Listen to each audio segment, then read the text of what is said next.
Бисмиллахир-рахманир-рахим. Аллахумма салли аля сайдина Мухаммад. Амма бад. Инстаграм желісінде тыңдарман бауырларымыздан мынадай сұрақ келген екен.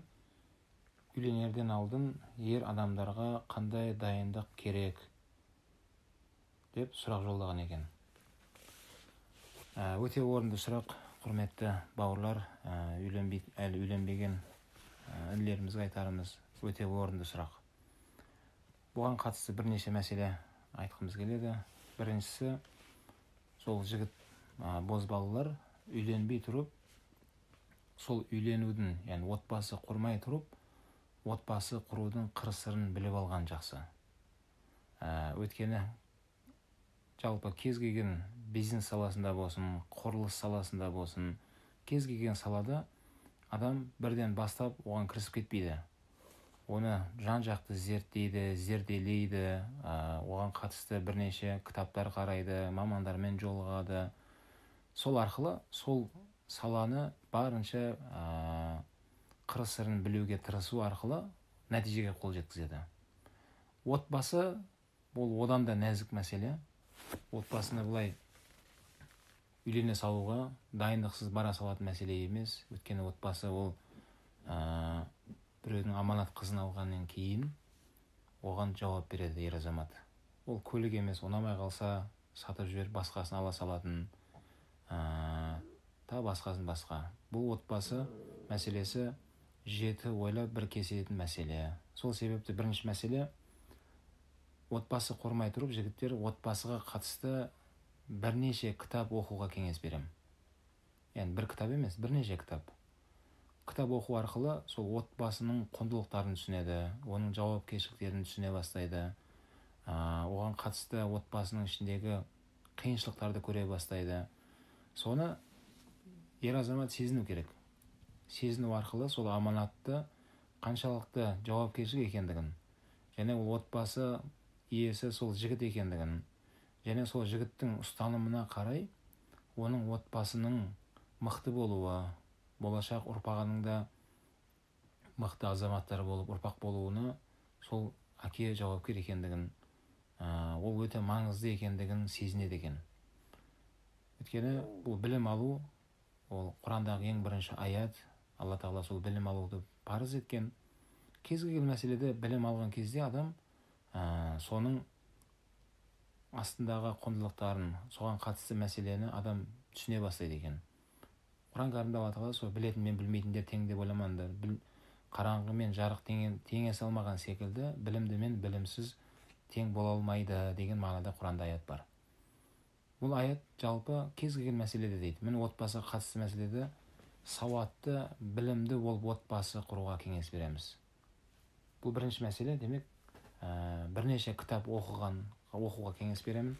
Екінші мәселе, сол отбасын құрған ағалары, немесе отбасылы болған достарымен кеңесуге, солармен сұхбаттасуға, солармен сұрап, сөйлесіп, отбасы жайында бір емес, бірнеше мәрте осы мәселені талқылауға кеңес беремін. Өйткені ол басынан өткен жаңағы адал досы, және сол ағасы, бауырлары сол отбасының қаншалықты жауапкершілік екенін, және отбасының ішінде сондай бір ер азаматтар ескеретін мәселелерді олар үйретеді. Өйткені ол теория деген мәселе бар, практика деген мәселе бар. Яғни оқу мен тәжірибе екі нәрсе. Адам оқу арқылы оны басқаша түсінуі мүмкін, бірақ басынан өткен, тәжірибеден өткен адамдардың айтуы ол кітапта жоқ нәрсені айтады олар. Яғни әркімнің тағдыры әртүрлі, әркімнің отбасылық құндылықтарының алып баратқан бағыты әртүрлі жолда болуы мүмкін. Сол себепті әртүрлі кеңестерді тыңдау оған зиян болмайды. Бәлкім пайдалы кеңестерді алғаны ол өзіне пайда болады. Үшінші мәселе, сол отбасын құруға ниет қылған жігіт спортпен айналысуға кеңес беремін. Спортпен. Кәдімгідей жігіт болып, тартымды болып, дене бітімінің бір тегіс болуы, қарны шығып кетпеген, сондай бір артық салмақ қоспаған көріністе болуға кеңес беремін. Жалпы мұсылман адам пайғамбар айтқандай күшті болуға күшті мұсылман әлсіз мұсылман қарағанда ол Аллаға сүйікті әлі хайырлау деп айтқан Расулаллах. Бұл хадис жалпылама, отбасыда болсын, қоғамда болсын, кез келген мәселеде адамның жалпы күшті болып жүруі. Әрине ол күшті деген ол білімді, ақылды бәрі соның ішінде, бірақ соның ішінде спорт та бар. Сол хадистің ішінде сол дене шынықтырумен айналысып, спортпен айналысуға кеңес беремін. Өйткені салауатты жігіттен Құдай қаласа салауатты ұрпақ өмірге келеді. Ол ұрпағы өмірге келмей тұрып, жігіт өзі спортпен айналысып, дене бітімінің денсаулығына қатты мән беруге кеңес беремін. Одан кейінгі мәселе, төртінші мәселе кеңес берілетін, дәрігерлермен кеңесіп, денсаулығын толық тексеруден өтуге кеңес беремін.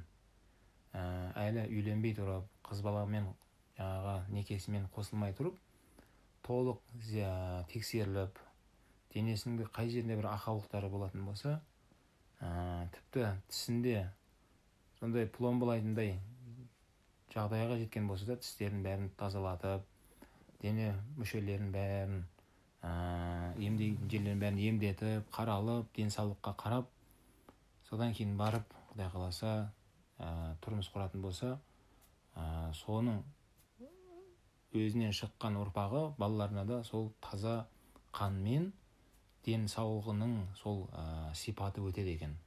Мамандар қазір оны, дәрігерлер оны дәлелдеп жатыр. Жалпы қанмен келеді дейді. Тіпті адамның тісінде құрт болса, құрттаған тісі болса, сол баласына да өтеді деп дәрігерлер осындай кеңес беріп жатыр.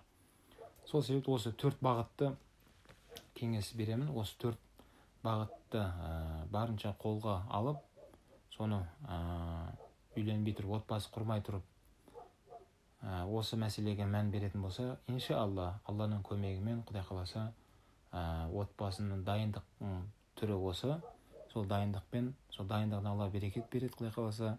Сол арқылы, иншалла, ол ойлағаннан да жақсы отбасы болды, Алла Тағала нәсіп етсін. Алла Тағала бойда жүрген жігіттерімізге салиқалы қыздарды нәсіп етсін. Салиқалы қыздарымызға, қарындастарымызға тақуа жігіттер Алла нәсіп етсін. Еліміз тыныш, жұртымыз аман.